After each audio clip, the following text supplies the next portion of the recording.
asalaamaaleykum rahmatulah asalaamaaleykum Fall 94 Walf Sénégal dellu si na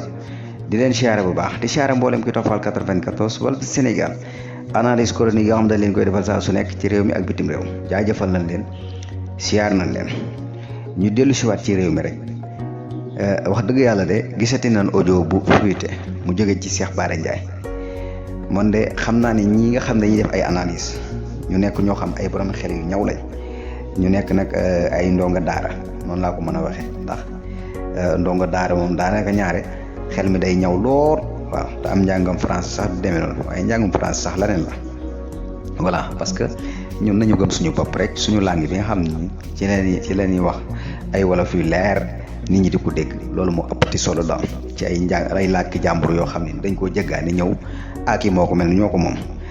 voilà beneen bi ci des tamit moo di gis naa ni feuilleté na benn audio boo xam ne non Sénégal vraiment wax dëgg fa yàlla ñun daal vraiment ñun est-ce que ñun danañ bokk ci réewu développement yi bu fekkee ni lañ ko bëgg a jàppoo bu fekkee ñun dañoo bëgg ni maanaam ñii ku fi ñëw rek yow yaa jàpp ni yaa war a defar réew mi maanaam sama parti moo war a defar réew mi maanaam mbiri parloo yeeg parti yooyu noonu la ñu war a tege ji dale dañ bokk Sénégal yi luy loolu luy maanaam tey jii maanaam Cheikh Bara Ndiaye patriote la wala ñëpp ay patriote la Sénégal gi yëpp man loolu laa gëm ñëpp ay patriote la man loolu laa gëm li tax ma gëm loolu moo di tey jii suñu borom bu tànnee ni si Ousmane Sonko dana toog kenn mënul tere mu toog pexe yoo mën a def ci àdduna te suñu borom ne Ousmane dina doon président wallahi lansi ku ko dindi da ngay faatu fa yàlla doo ko fekke loolu moom na leer sa ci bopp nit ñi suñu borom kenn du ko jiitu de nañ bàyyi xel loolu bu baax a baax a baax keneen ak keneen noonu waaw mën nañ ko foog ci kii mu am ci keneen suñu borom mooy doxale noonu waaye nañu xam ne patriote moom ñëpp ba ko doon amul kii amul kee nañu bàyyi xel tamit xam ne ay parti doxalut am réew fii ku fi toog bees di président bu bees li ngay def mooy wutal taabal ji yaatu ngeen seq géew bi seq taabal ji waxante lu leer nañ Sénégal lañ bëgg mu avancé dem coow léegi yëpp nañ ko bàyyi lancer ay message yoo xam ne ci départ bi dinañ xam yow fi nga bëgg a jëm fana bu ko defee ñun ñëpp ñu gis suñu bopp ci réew mi waaye tant que ñu ngi fiy taxaw naan diw sama parti la bokk fee sama parti kii bu dee analyser ci bu analyser wu ci man keneen comme analyser fexe leen ko daaneel ci ay audio yoo xam day fuité ay tuuma yoo xam ne loolu nag ak àdduna ànd lu fi jóg waaye nag wax dëgg yàlla réew mu bëgg a avancer ci 21e siècle dëgg waaw 21e siècle 2022 lañ toll réew yëpp di dem di liggéey di jéem di avancer ñun ñu des ci ay coow ci ay audio yoo xam ne wax dëgg fa yàlla jërul coow dañuy tardeel waaw parce que tamit yaakaar naa ne 2024 mi ngi ñëw wuti ji leen ay carte d'identité waaw ñaax ndaw ñi ñu dem wuti ji ay carte d'identité xaar yaa ngi dégg élection 2024 ñëw ñu xool ñii fi nekk tey jii ñu jàpp na ñun gis ñu suñu bopp ci seen gouvernement bu 2024 ñu sanctionné leen comme yi fi jaaroon voilà keneen ki fi ñëw ëllëg pour toog fi nag mu xam ne mbir mi du ay parparloo du sama parti wala di déedéet ku man ñu def ku am xam-xam na liggéey ku amul na dem ci àll ba loolu mooy dëgg waaye nekk fii bëgg nekk fii di wax ci ay audio di coow te audio du dara waaw du dara du waxi dara lii du waxi dara waaw am na leneen lu fi nekk lu ñu war a coow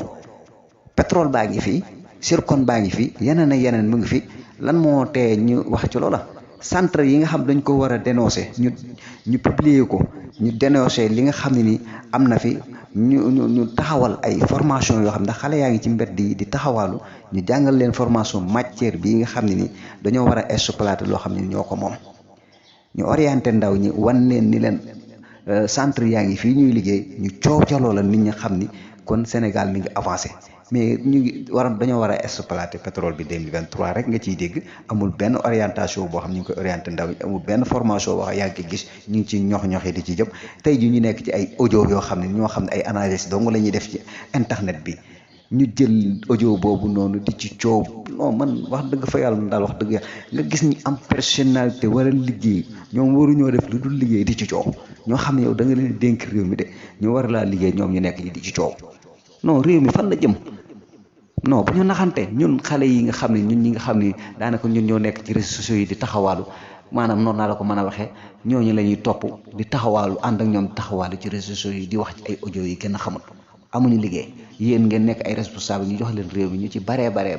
am ci ñoo xam ne dañuy ànd ak booy yi nekk ci réseaux sociaux yi ci site internet yi di taxawal te am liggéey boo xam mi ngi ci Sénégal gi nañu bàyyi xel loolu bu baax a baax a baax a baax nañu bàyyi xel loolu bu baax a baax a baax Cheikh Bara Ndiaye def na audio bi def na ko kii audio boobu loolu mooy lan loolu moom la concerné ñun Cheikh Bara Ndiaye ak keneen ku mën a doon ñun Macky Sall Ousmane Sonko Bougane ñëpp leen yamal ñëpp ay sénégalais lañ réew mi lañ bëgg mu defaru mu avancé waaye du defaroo ci coow nañ bàyyi xel loolu bu baax a baax du defaroo ci ay audio yu fay teeg ay jàpp ay nit di tëj ak yooyu noonu nit ñi dee nañ ba pare fi ne dee ñu suul la képp moo des mais nit ñëpp faatu fayal laaw parce que ñoo xam jaar nañ ci ay ndox dem na fi am guerre ñu bisiwaat deewuñu kan la leen dese ci àdduna lan moo leen dese ci àdduna réew mi lañu war a defar ñu avancé ñu defar ay sardin yu rafet defar réew mi defar ay centre yu baax pétrole am na fi gaz am na fi ñu orienté ndaw ñi ñu jëmale leen ci loolu ndax loolu gënul ñu nekk ci benn audio boo xam Cheikh Bara Ndiaye indi Cheikh Bara Ndiaye aji Oussa déggal aji Sarr Ousmane Sonko mais loolu mooy lan ci këru àdduna nañu liggéey réew mi bokk ndey bokk bàyyi Sénégal ñoo ko bokk Sénégal mënuñu koo liggéey sans sequñu taabul waxtaan bokk ndey ak bàyyi di xàccandoo di dóorandoo yéenante jàmm ñu liggéey suñu réew mi ñu avancé dem suñu yoon waaye kenn ku nekk yaa ngi xëccal sa parti dangay gis koo xam ne sax doonul woon maire mu doonu maire ñëpp indi ay tamaak yu kenn xamul di ko tëggal ñenn ñi ñëw di ko sibooru loolu mooy lan ñenn ñi ñëw xoola di ko tax nekk buntu këram di fa sibooru maanaam du ñu dem liggéeyi yaa ngi dégg ñu bàyyi ko mu liggéey moom maire mu war a génn sans garde corps waaye dafay nekk di wut ay garde corps tëdd ci ay saa dugg ci ay oto yi di dem di voyage ga ñëw réew bi du ko itteel muy dajale ab xaalis benn bis ñëw suñ borom ne ko képp pet yóbbu yaa ngi dégg ña ko toppoon doon ko sibooru kooku jógee na fi ñu demaat war a jiwaat kaneen loolu mooy lan Sénégal nañ ko defar loolu mooy dëgg ñu bokk ndey nag bokk baay di xàccandoo di dóorandoo ay audio yi ñi ciy coow nii du dara réew développement yi romb nañ foofu bu yàgg seen image dañ koy wanee ci beneen façon mais pas ay audio yooyu nag ñii nekk nag di def ay chronique ci site internet yeeg ya ci aju li ñu war a wax mooy ñu wax lu jëmale Sénégal ca kanam loolu mooy dëgg dañ bàyyi suñu naxante yi ñuy naxante Sénégal demagul de ñu ngi ci 21e siècle 2022 ku la jàpp ku la wax ne Sénégal a ngi avancé dem réew mu nekk bu dee avancé chaque 10 ans bu nekk boo fi ñëwee da ngay fekk mu soppeeku mais réew moo xam boo fi jógee boo demee ñëwaat 20 ans boo ñëwee fekk ko ni mu meloon lay mel ñu nekk ci ay coow rek ñu naan Sénégal a ngi dem ak dañoo am expérience ak yu kenn xamul yàlla nañu yàlla dimbi Fall 94 Walf Sénégal li leen indi ñu ngi tuub bu baax